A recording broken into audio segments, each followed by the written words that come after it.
El falso Inca. Vos sabés que en 1620 ingresa a las Indias desde Sí. España un personaje que tenía 18 años. Se Ajá. llamaba Pedro Chamijo. Pedro Chamijo. Chamijo. Ajá. Chamijo. Ese era el nombre con el que ingresa y luego va a ir mutando de nombre y de identidad y a partir de ahí se va a iniciar una de las farsas más apasionantes de la historia colonial de todo el continente. Ingresa por el Perú.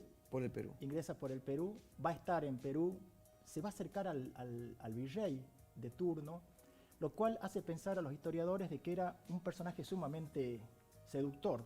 Ajá. Lo dicen varios historiadores, porque lograr conquistar, manejarse en esa esfera del poder y conseguir lo que fue consiguiendo. Varias veces hemos conversado aquí de la importancia que tenía para el español de segunda o tercera línea América. Claro. El hecho de hacerse la América, que luego se lo atribuye la frase a la inmigración, empieza desde el momento de la conquista y colonización. El español invasor ocupa estas tierras que no le pertenecían y luego queda incorporado al imperio. Y Pedro va a ser uno más de todo esto que van a pasar, solo que va a tener un destino y una trascendencia distinta y original. Sí. Él se va a acercar al virrey. ¿Cuál era su objetivo? Y por eso digo que es el modelo, él sigue el modelo del español ambicioso, el que buscaba no solo la gloria y el honor, sino también la riqueza material. Sí. Entonces el gran tema de él era la búsqueda de los tesoros, de esos tesoros ocultos que tenía América en la visión del español. Recordemos que Argentina se llama Argentina por Argentum Plata, porque era Sí. el país de la plata, que no había, ¿no? Por eso Armando Bazán, el historiador, dice que Bolivia se tenía que haber llamado Argentina porque ahí estaba la plata con las minas de Potosí. Entonces, Pedro va a tener una vida aventurera porque la idea va a ser ir conquistando, digamos, a nivel de sus manejos personales a los indígenas del momento. Ajá. Entonces, ¿qué va a hacer él? Se va a casar con una niña llamada Ana Bonilla. Ana Bonilla. Ana Bonilla era hija de una india y de un sambo, es decir, el sambo es mezcla de negro e indio, Sí. o sea que tenía mucha cuota de sangre indígena y la Sí. chica le informó de muchas cuestiones vinculadas a la cultura indígena originaria y él se incorpora. Claro. Y a partir de ahí va a suceder un evento donde el virrey va a notar cierto manejo complejo de Pedro Chamijo hasta ese momento, lo va a sancionar. Pedro Chamijo se va a exiliar en Bolivia y luego se va a hacer amigo de un cura llamado Alonso Boorques y se va a hacer pasar por sobrino de él y va a heredar una mínima cosa que le deja el cura cuando se muere y a partir de ahí se incorpora a su acervo el apellido del cura y se hace llamar Pedro Boorques. Luego va a ser nuevamente castigado. ¿De qué forma? Se lo manda a Chile, a la ciudad de Valdivia, exiliado, y si vuelve a aparecer por el Alto Perú, se lo mataban, se lo asesinaban. Entonces no tenía que volver nunca más. Claro. Pedro va a ir desde Chile, va a escaparse, donde tenía que estar preso, se va a escapar por Cuyo y va a llegar al Tucumán. Y ahí empieza la historia, digamos, más relevante. ¿Por qué? Porque él va a observar en este contexto de las guerras calchaquíes, donde había mucho enfrentamiento y donde varios grupos de pueblos originarios también estaban enfrentados entre ellos, va a notar que es el espacio ideal, el contexto ideal para aplicar una artimaña fantástica. Ajá. Que ha sido hacerse pasar por el descendiente de los incas. Es decir, que sus antepasados habían sido los emperadores. Se ha hecho pasar por el Inca con mayúscula y el Inca, el principal hombre poderoso del momento. Pues imagínate, Puma, que en ese momento y en ese contexto de guerras que es francamente complejo, todo el siglo XVII está atravesado por las guerras calchaquíes, esa figura ha sido importante, ¿no? que la tengamos presente. Entonces, en ese contexto empieza el gran manejo político del falso Inca, que va a ser aliarse con la Iglesia y el poder civil. Esos van a ser los dos grandes ejes del poder que él va a necesitar para vincularse. Así que eso es importante porque la Iglesia, desde el momento en que se inicia la conquista y colonización, va a ser uno de los ejes centrales del poder. Eso que estamos viendo en pantalla van a ser las distintas obras que van a surgir con respecto a la figura del Inca, y entonces son varios trabajos que nos sirven hoy como fuente principal para el estudio de ese tema.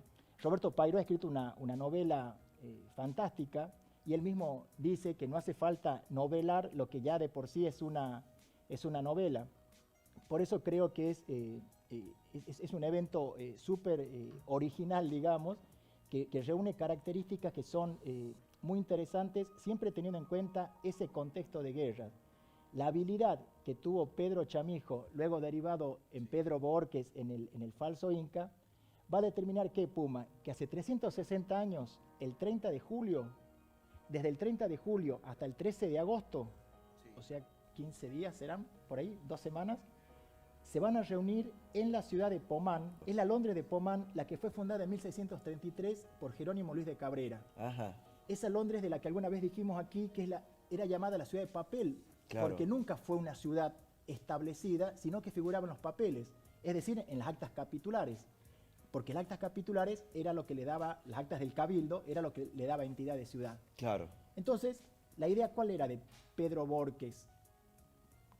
Nacido Pedro Chamijo, luego Pedro Bohórquez, era coronarse como el Inca. ¿Cómo se tenía que dar ese paso? Tenía que ser acordado, entendía Pedro, por el gobernador del Tucumán. El gobernador del Tucumán entendía que no le correspondía a él esa designación porque generaría un conflicto, digamos. Si Alonso de Mercado y Villacorta era el gobernador del Tucumán, si él representa al Imperio Español, va a estar coronando a un Inca, que era el enemigo en ese enfrentamiento. Él entendía que la cosa no estaba muy clara y él no estaba muy de acuerdo con eso. Lo que pasa es que Pedro, habilidoso, hay gente así, ¿no? Hay gente habilidosa que logra estar en esos lugares. Él se conquista ¿a quién? A 3 jesuitas, es decir, a 3 representantes de la Iglesia Católica que ¿por qué lado lo logra comprarlos, digamos, entre comillas? Por el lado de que él iba a trabajar para lograr la paz y lograr la evangelización de los calchaquíes que estaban rebelados. Entonces, ese fue el argumento que necesitaban. El argumento para que convencerse, todos. claro. Entonces decían, bueno, si él es el Inca, le damos el ok para que ejerza sus funciones, y a nosotros nos interesa, decían los jesuitas, la evangelización. Entonces, eso es bueno tenerlo en cuenta en ese contexto de conquista, porque la evangelización era fundamental. El gobernador no estaba muy convencido, pero los jesuitas logran convencerlo. Sí. Todo esto sucede en Pomán, y luego hablamos un poquito de Pomán. Pero ¿quién no estaba muy de acuerdo con el tema? Porque le habían llegado noticias del Virreinato del Perú de que algo raro pasaba con él. Era el obispo del Tucumán, que se llamaba Melchor Maldonado de Saavedra. El obispo no veía bien esto que estaba pasando, no sabía bien qué había hecho Pedro en otros lares, lo que sí le habían dicho de que no era trigo limpio, ¿no? Sí. Y no tenía nada de limpio. Pero ¿qué tenía a favor, digamos, Pedro? Tenía el apoyo de los pueblos calchaquíes y tenía el apoyo de la iglesia. El falso Inca había estudiado la conducta, las poses, la ceremonia, los rituales, el protocolo del imperio Inca. Claro. Se había casado con una india de poca monta, ¿no? No se había casado con una princesa imperial, pero sin embargo había estudiado ese contexto, lo cual habla a las claras de la habilidad, ¿no? No era un improvisado.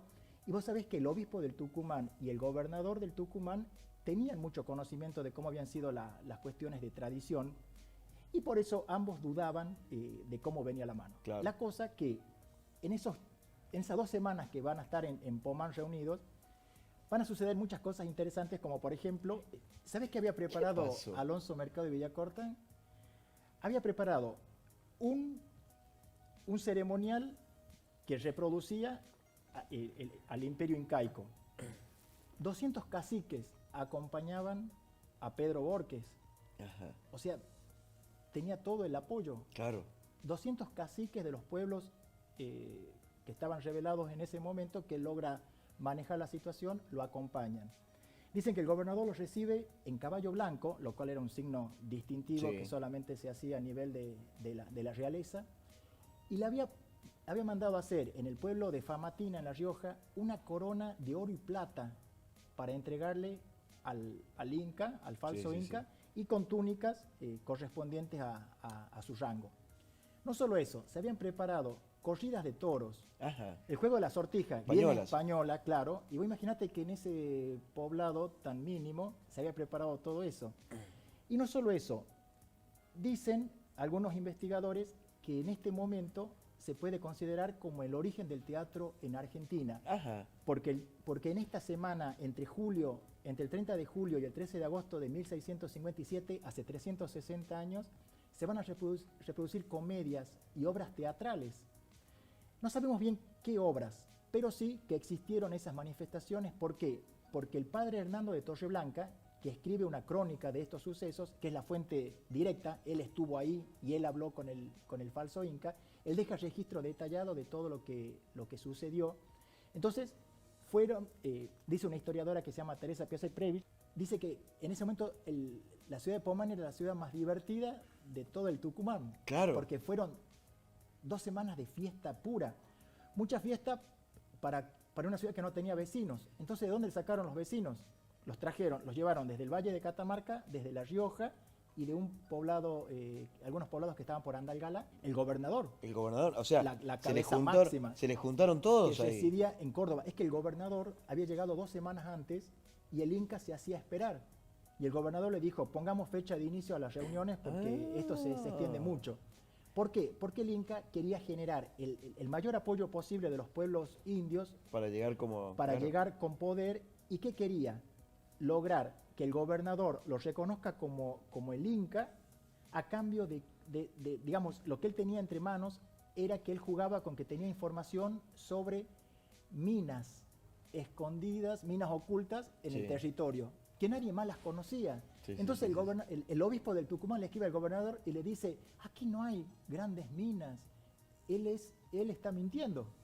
Pedro Borges estaba encontrando tesoros ocultos, entonces jugaba con esa información. Es decir, que luego de esas fiestas, ¿sabes que hay detalle importante de que todos los días se celebraron misas? Y en la misa estaban en el primer lugar, no había bancos, en el primer espacio de la iglesia, al lado del Evangelio, de donde se lee el Evangelio, el gobernador y el falso Inca. En todas las misas participó el falso Inca atendiendo al sacerdote que oficiaba la misa, y dicen las crónicas que el gobernador estaba preocupado, que no prestaba atención a la ceremonia porque no sabía bien qué iba a pasar con ese acuerdo que quería darle al Inca el gobernador de decir, bueno, vamos a nombrarlo como el Inca. Mira, vos imaginate que estaban algunos vecinos más o menos conocidos, como por ejemplo Francisco de Nieve y Castilla, Pedro de Soria y Medrano, los Bazán de Pedraza, es decir, las familias más importantes de Catamarca y La Rioja estaban ahí, rendidos a los pies del falso Inca, con almuerzos y comidas al estilo casi como si fuese romano, donde se sientan los dos en la mesa principal y los demás miran, porque al estilo de la realeza también, con grandes comidas donde el Inca era el protagonista. El 13 de agosto se va el Inca, coronado Inca, con corona de oro y plata, pero hubo un cambio de virrey, y el nuevo virrey en el Perú, al nuevo virrey le llegan noticias de lo que había pasado con Pedro Borges aquí. Entonces ellos lo tenían en sus archivos y en su registro al nombre, informan lo que sucede y se inicia el proceso de detención que duró 2 años. En 1659 lo detienen, estuvo un tiempo preso en Salta, intenta escaparse, lo siguen llevando para el norte, y recién 10 años después, con la pena de garrote, vos imaginate, a palos, que es la pena que denigra a la persona y que le correspondía a la gente de baja estofa, de poca monta, con pena de garrote muere en 1667, 10 años después de los sucesos de Pomán.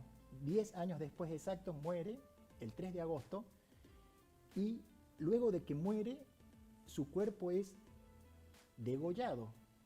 lo cual es la doble pena que correspondía a quienes habían cometido estos actos en contra de la iglesia y de la corona, ¿no? Claro, Era lo más grave que podía pasar en ese momento. Seguro. Pero entre 1620 y 1659, 1660, Pedro Borges hizo de las suyas. Los últimos 7 años de su vida ya estuvo en etapa de prisión, Sí. pero fue reconocido. Vos sabés que las actas donde se firma y donde está la firma de él, que está en el Archivo de Indias en España, existen.